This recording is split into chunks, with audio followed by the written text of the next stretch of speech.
Wazazi wanalalamika, wanasema watoto wetu wameharibika, watoto wetu hawashikiki siku hizi, maadili yameharibika, watoto hawafundishiki, wana tabia mbovu, hatuelewi dunia inaenda wapi. Wazazi wanalalamika, wanasema wana tabia mbaya, ni wezi, wavuta bangi, wanajifunza tabia chafu nyingi mapema. Karibu sana na shalom, watu wa Mungu, ni wasalimu kwa jina la Yesu. Leo nitakuwa nazungumzia watoto au na tabia zile ambazo watoto wanakuwa nazo. Maana Biblia imesema mlee mtoto katika njia ipasayo, naye ataiacha hata atakapokuwa mzee. Tunajua kwamba mtoto anapozaliwa anakuwa bado yuko pure, yuko safi. Anakuwa ana moyo safi. Hajapata zile impurity, hajapata ule uchafu, zile tabia za mbaya, hajapata tabia mbovu. Anakuwa bado ni kama chombo ambacho kimenunuliwa, bado ni kipya, ni kisafi, au maji yamenunuliwa dukani, bado ni mapya. Huyo ndo mtoto. Kwa hiyo anapoanza kukua, anapoanza kuingia katika jamii, anapoanza kukutana na makundi, anapoingia shuleni, anapoingia mitaani kukutana na watoto wengine, anapoingia kanisani, kila sehemu anapokuwa kukutana na jamii, anakuwa anapata tabia mbalimbali. Sasa watoto wa Kitanzania, watoto wa Kiafrika, jamii zetu watoto wetu wanaharibika kwa sababu tumepokea mapokeo au desturi ambazo ni mpya, ambazo hasa ni mbaya za kizungu au za kimagharibi, ambazo ni mbaya kwa watoto wetu. Watoto wetu tunawakuza au tunawalea katika kuangalia makatuni haya, kuangalia movie, kuangalia series, kuangalia bongo movie. Kwa hiyo watoto unakuta wakikua katika mazingira hayo, zinawaathiri ubongo wao, zinaathiri ufahamu wao.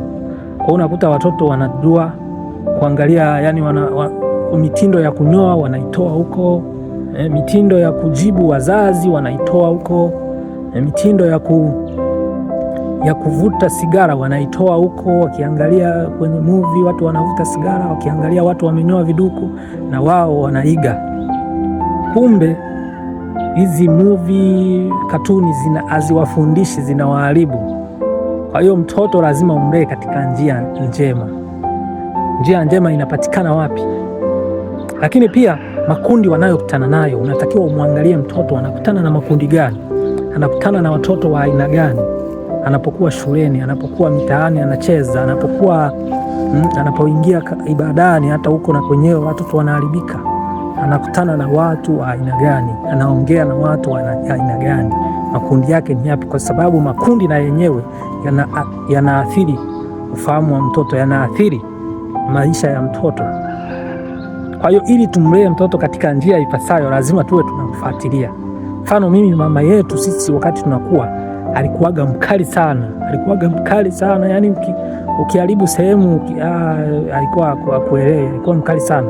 Maana hata Biblia imesema mchape mtoto kwa fimbo hata kufa.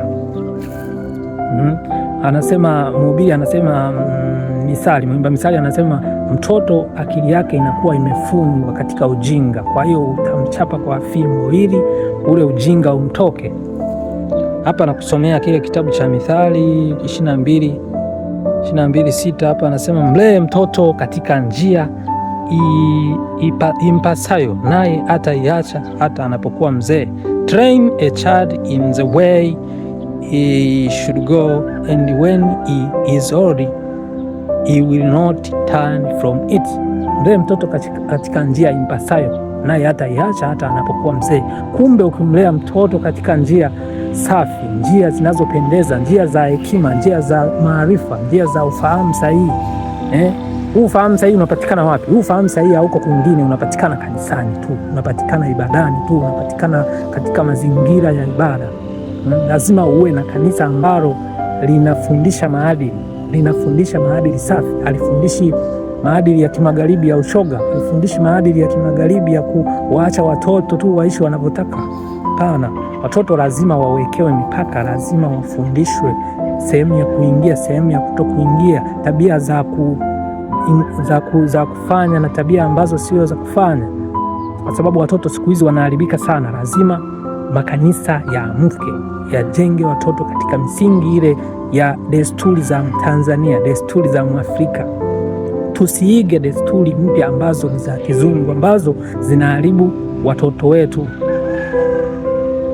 Hizi desturi za kuwaacha watoto, unasema mtoto usimchape ataharibika. Hapana, unatakiwa mtoto akikosa wakati mwingine anachapwa ili ajifunze. Mtoto lazima mzazi uwe mkali, usimlee mtoto ukampenda sana. Mtoto lazima uangalie anaingia makundi, anajifunza nini shuleni. Kuna watoto wengine wakienda shuleni tabia mbaya wanazitoa huko. Kwa hiyo mtoto ni wa kufuatilia sana. Ukimzaa mtoto ukamleta ulimwenguni hapa, ndugu yangu, lazima ujiandae kuwa makini sana, ujiandae kupata mzigo mwingine wa kushughulika nao. Anahitaji kuombewa kwa akili yako mwenyewe. Wakati mwingine vitu vingine viko nje ya uwezo wako.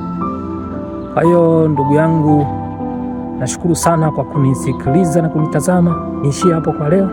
Linda ufahamu wa mtoto. Neema ya Kristo kawe pamoja nanyi nyote. Amen.